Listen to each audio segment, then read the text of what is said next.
झगड़ा साहब, इस वक्त जो मंजरनामा है, इलेक्शन कमीशन ऑफ पाकिस्तान का आज का फैसला कि 39 अरकान तो पीटे हैं, 41 जो है उनके बारे में इबहाम है। पार्लिमानी पार्टी भी तस्लीम कर लिया और 41 के बारे में इबहाम भी है। अब इस ज़िमन में वो सुप्रीम कोर्ट से रुजू करना चाहते हैं। ये किस हद तक आईनी इकदाम? जो 8 फरवरी को 9 फरवरी को रिगिंग हुई और रिजल्ट्स की फॉल्सिफिकेशन हुई, और उससे पहले जो प्री पोल रिगिंग हुई जिसपे इलेक्शन कमीशन ने आंखें बंद की कि उसने आईन में जो उसको वाहिद काम मिला है इलेक्शन करने का, वो उसको नहीं कर सका। जब सुप्रीम कोर्ट ने कह दिया कि वो 41 लोग जो हैं वो 15 दिन में पीटीआई ज्वाइन करें, इट्स वेरी सिंपल। वो आजाद है और आजाद रुकन जो है वो किसी भी पार्टी को ज्वाइन कर सकता है। अगर वो 41 लोग किसी और पार्टी की एफिडेविट दे दें तो किसी और पार्टी को ज्वाइन कर लेंगे। अगर वो पीटीआई की एफिडेविट दे दें तो उनकी ज्वाइनिंग पीटीआई में हो जाएगी। ये इसका मकसद सिर्फ ये है कि किसी ना किसी तरीके से 2/3 मेजॉरिटी की ऑप्शन इस नाजायज हुकूमत को देना, ताकि वो आईन में वो तरामीम कर सके कि अपनी नाजायज हुकूमत को, जो कि 17 सीटों पे 17 सीटों की बुनियाद पे 172 सीटें मिली है, ये कभी तारीख में नहीं हुआ। झगड़ा साहब, राणा साहब सवाल करेंगे, लेकिन मेरा अज़र तफन्नुन आपको एक मशवरा है कि इन्हीं में से 41 में से एक बंदे को जमीयत उलमा इस्लाम फे की तरफ भेजते और बाकी 40 को अपनी तरफ भेजते।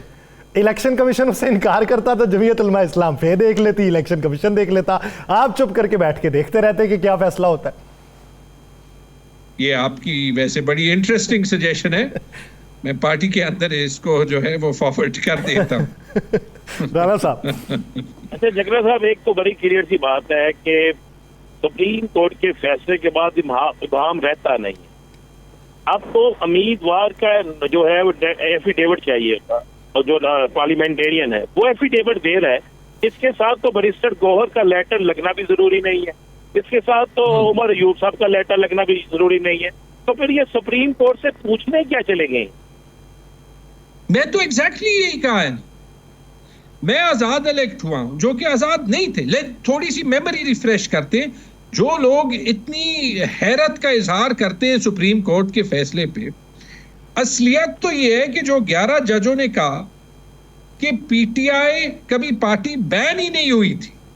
इवन जो इन्होंने अपने रूल्स गलत इस्तेमाल करके पीटीआई से सिंबल छीना, निशान छीना बैठ का, इसलिए चीना के वोटर कंफ्यूज हो और इनकी चाल बुरी तरह नाकाम हुई। उसके बाद भी पीटीआई बैन नहीं हुई थी। लेकिन थोड़ी सी याददाश्त दिलाएं सबको कि हो क्या रहा था। हमें तो 14 अगस्त में पाकिस्तान का झंडा लहराने को ही नहीं दे रहा था, याद है? जब हम अपने कागजात जमा करने गए तो 200 लोग पीटीआई के डिस्क्वालीफाई हुए, सारी सीनियर लीडरशिप। किसी और पार्टी के 10-15 से ज्यादा नहीं हुए। पंजाब में जो बंदा कागज भरने गया, मोहसिन इलाही की वालदा जब कागज भरने गई तो पंजाब पुलिस ऐसे उन कागजों पे लिपकी जैसे कि कोई वो आई हो और कोई के कैंडिडेट से जो है वो डील कर रही हो। किसी को कैंपेन करने नहीं दिया गया। मैंने एक जलसा किया था और मुझे जो है लोकल पुलिस को यह कहना पड़ा कि कॉर्नर मीटिंग है, 100 कुर्सियां लगाई थी, 5000 लोग आए, बाद में उस एसएचओ को फारिग कर दिया गया। असलियत तो ये थी, हमें रिटर्निंग ऑफिसर्स ने कहा था कि बैट तो छोड़ें, आप कोई स्पोर्ट्स का सिंबल नहीं ले सकते क्योंकि आप पीटीआई के कैंडिडेट हैं। और मुझे और मेरे एमएनए शेर अली को कहा कि आप दोनों को एक सिंबल ही नहीं मिल सकता, कि ये दोनों, ये सब ऊपर से ऑर्डर है। और इलेक्शन के रिजल्ट की वक्त भी उन्होंने ये कहा था कि ऊपर से ऑर्डर ना आए तो हम फ्री एंड फेयर रिजल्ट जो है वो गिनवा लेंगे। ये सारा जो है हमने अपनी आंखों से देखा। तो इसके बाद तो ये सारी इन्वेस्टिगेशन इलेक्शन कमीशन को खुद करनी चाहिए थी, ना कि अभी भी वो सुप्रीम कोर्ट के डिसीजन की इम्प्लीमेंटेशन में रुकावट बन रहे हैं। इलेक्शन कमीशन इस सुप्रीम कोर्ट की पिटीशन के बाद जो सुप्रीम कोर्ट में एक एप्लीकेशन दी, आप समझते हैं कि इलेक्शन कमीशन इससे बच जाएगा? देखिए, आपको नहीं, इंशाल्लाह नहीं बचना चाहिए। और मैं दाद देता हूं उस सारी जुडिशरी को कि जो अभी तो कोई चीज पर्दे के पीछे ही नहीं है ना, कि जो प्रेशर जजों पे डाला जा रहा है कि उसके बगैर उसके बावजूद जो जजेस खड़े हो रहे, और मैं ये भी उन्हें रिक्वेस्ट करता हूं, हमें सिर्फ इंसाफ चाहिए, और हमें सिर्फ चाहिए जो बात विंस्टन चर्चिल ने सेकेंड वर्ल्ड वॉर में की थी, जब जर्मनी ने बरतानिया पे बॉम्बिंग की, कि क्या अदालतें काम कर रही हैं। हमें सिर्फ चाहिए कि अदालतें, हाई कोर्ट, सुप्रीम कोर्ट और जो निचले वाले कोर्ट्स हैं वो सिर्फ इंसाफ दें, ये मुल्क ठीक हो जाएगा। अच्छा तैमूर साहब, एक चीज़ समझ नहीं आती, हमने ये देखा है कि इस्लामाबाद हाई कोर्ट के जजेस के ऊपर रेफरेंस फाइल हुआ, कुछ उन लोगों ने किया जो हुकूमत के अंदर मौजूद हैं, बाकी रहे सही के खिलाफ आप कर रहे हैं, 3 जज बाकी हैं। यूं लगता है कि किसी दिन ऐसा होगा कि लाहौर, इस्लामाबाद, खैबर पख्तूनख्वा और कराची और सुप्रीम कोर्ट, कोई एक जज नहीं ऐसा बचेगा कि जिसके खिलाफ रेफरेंस ना दायर किया हो। किसी ने किसी पार्टी के हक में फैसला दिया होगा, किसी ने किसी पार्टी के हक में फैसला दिया होगा। ये तर्ज सियासत जो है, क्या ये हमें नुकसान नहीं पहुंचाएगा?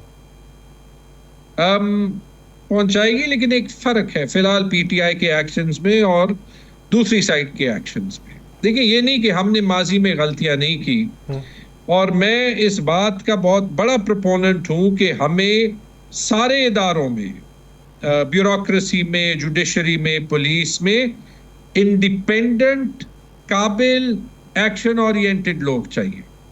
ये बात छुपी हुई नहीं कि बाबर सत्तार साहब जो इस्लामाबाद हाई कोर्ट के जज हैं, जब वो कॉलम लिखते थे तो पीटीआई की बहुत तनकीद करते थे।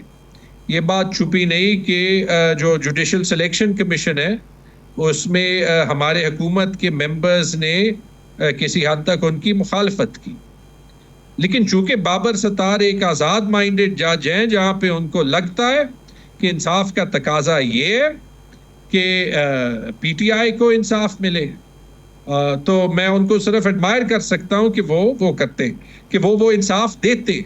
लेकिन बसंत एहतराम झगड़ा साहब, जैसे न्यूयॉर्क बाहर से खिताब किया जस्टिस अतर मिनल्ला साहब ने, और जस्टिस अतर मिनल्ला साहब ने उसमें हवाला दिया कि अभी उनके बेटों के खिलाफ जो कैंपेन पूरी चलाई गई और जिसके डॉक्यूमेंट्स बाहर आए, उन्होंने कहा कि ये उन लोगों ने किए कि जिनको मैंने इस्लामाबाद हाई कोर्ट में बतौर जज रिलीफ दिया था जब उन्हें कोई हाई कोर्ट से रिलीफ नहीं दे रही थी। यानी उन्होंने अपने माजी का हवाला दिया कि रिलीफ पहले मैं देता रहा हूं, और अब आके अगर दूसरी पार्टी को रिलीफ है तो उन्हें ये लगता है कि मैं आइन के खिलाफ हूं और वो ज़मीर के मुताबिक फैसला कर रहा हूं, आइन और कानून के मुताबिक नहीं कर रहा। फिर अगर इसी तरीके से जिस तरह आपने जस्टिस आमिर फारूक साहब के ऊपर रेफरेंस फाइल किया, इसी तरीके से जस्टिस आमिर फारूक साहब जो हैं वो ये बात कर दें कि आज से 1.5 महीना पहले तोशा खाना का केस जो है मातहत अदलिया का, वो उन्होंने उड़ाया था और खान साहब को बरी किया था, तो उसके ऊपर फिर क्या राय होगी पाकिस्तान तहरीक इंसाफ की? देखिए, चीजें इतनी ब्लैक एंड वाइट तो नहीं होती, लेकिन let's talk about this issue. ये इशू ऑब्वियसली बड़ा सीरियस है।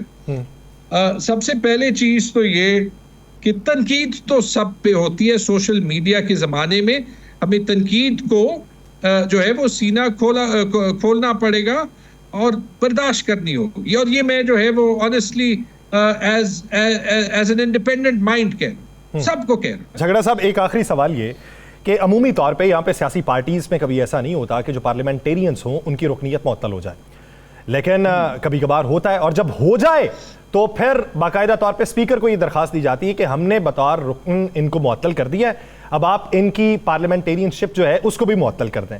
अब शेर अफजल मरवत जो हैं उनकी बुनियादी रुकनीत मुअत्तल है, और आज के नोटिफिकेशन में वो पाकिस्तान तहरीक इंसाफ के पार्लियामेंटेरियन बाकायदा तौर पर नामजद हो चुके हैं।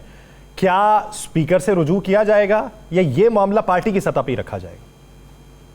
ये पार्टी का इंटरनल मसला है, एंड आई होप कि सारे जो हमारे इंटरनल मसले हैं, हम एक चीज ये पिछले 2-3 महीनों से सबक सीख लें कि वो मसले हम इंटरनली हल करें। जब हम उनको एक्सटर्नली ले जाते हैं तो वो इमरान खान के कॉज को और पाकिस्तान में जो आइन की और जमहूरियत की बहाली की जो इफेक्टिवली ये कैंपेन है उसको कमजोर करती है।